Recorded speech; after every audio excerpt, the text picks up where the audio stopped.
Ako po si Edna F. Enriquez. Oh, ito naman po ang anak ko si Gerald F. Enriquez. Ang pangalan po ng mister ko ay si Joel F. Enriquez. Kami po ay nakatira dito sa BM San Pedro. Before na hindi pa po siya nag-take ng complete, ang sakit niya po ay asthmatic siya, tonsillitis. Talagang monthly po, sinusumpong siya nito. Pag talagang sobrang atake ng asthma niya, magamit po kami ng nebulizer. Kasi dumadaing siya na hirap siya talaga. Nung tinake niya to, talagang may pagbabago po. Minsan na lang siya inatake, tapos after that, wala. Ang bagong taon, siyempre ang pinaka-numero unong bawal dyan, yung mga paputok, yung usok.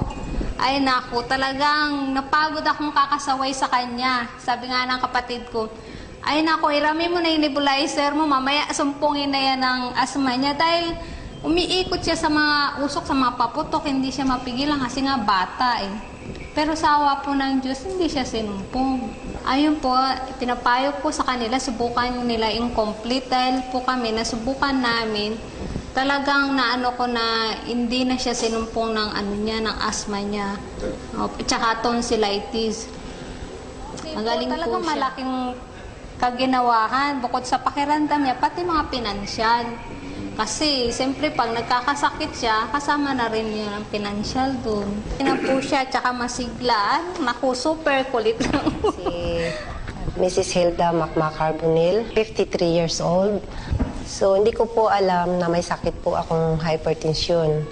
Noong January 6, 2009, nakagising na lang po ako na bulol na ako. Yun pala ay isang stroke na.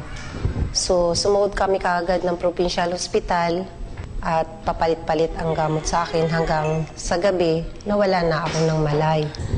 Nung nawalan ako ng malay, hindi ko na alam na ang akala ko, patay na ako talaga kasi naglakbay na ako sa ulap na puti. Ang kwento ng mga nurse sa akin na parang wala na akong pag-asa nung gabi.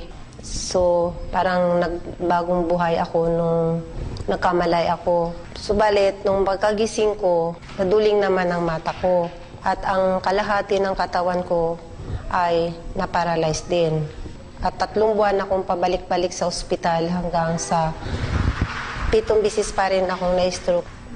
Subalit, nung dumating ang isang member ng M Global na may dala siyang produkto ng Nature's Way na yung complete na pinainom niya sa akin ay nakatulong na malaki sa akin.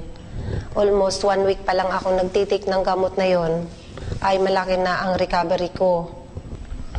Nagpa-laboratory ako sa co-op ng aking goiter dahil yun din lang ang sanhin ng sabi ng doktor, yung heartbeat ko na pabalik-balik ay nag-negative. And then bumalik ako sa doktor ko sa Medical City, nagpa-check up ako uli. Nagulat ang doktor ko dahil ang laki ng pinagbago ng heartbeat ko.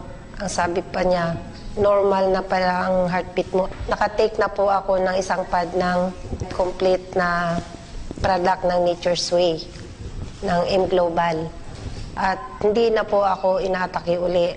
At maraming salamat sa Nature's Way product ng M Global na nakatulong. At sana Si Girlie Antipala, isang complete user since 2008.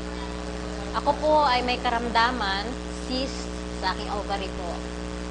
Nalaman ko na nagkakaroon ako ng sakit na cyst sa aking ovary. 2 beses akong check-up, nagpa-ultrasound. At yun, nakitaan ako ng isang malaking bukol dito po sa aking ovary. Ang nararamdaman ko po noon, sobrang sakit, kirot, hindi ako makapagsuot ng pantalon, hindi ako makaupo ng maayos, kasi nasasaktan ako. Yun po, nung nasa Adventist na ako, in-ultrasound po ako uli, at yun, nakitaan ko talaga na meron po akong cyst. Pero not knowing na nung umuwi ako sa amin, dumating yung isang product, itong complete.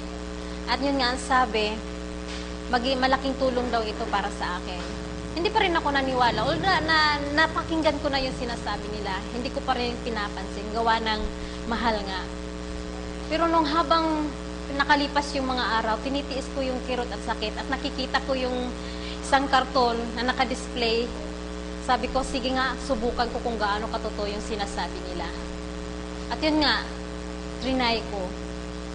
At habang tinitake ko, yun po, naging daan. Nararamdaman ko, unti-unti akong gumagaling. At salamat po sa Panginoon, naging daan itong complete. Ito siya. Ako po'y gumaling sa karamdaman ko, nawala po yung cyst ko. 2 pad pa lang yung naubos ko. Wala na po yung sakit. At isa pang magandang blessing na binigay ni Lord sa akin, nabuntis pa ako at nagkaanak.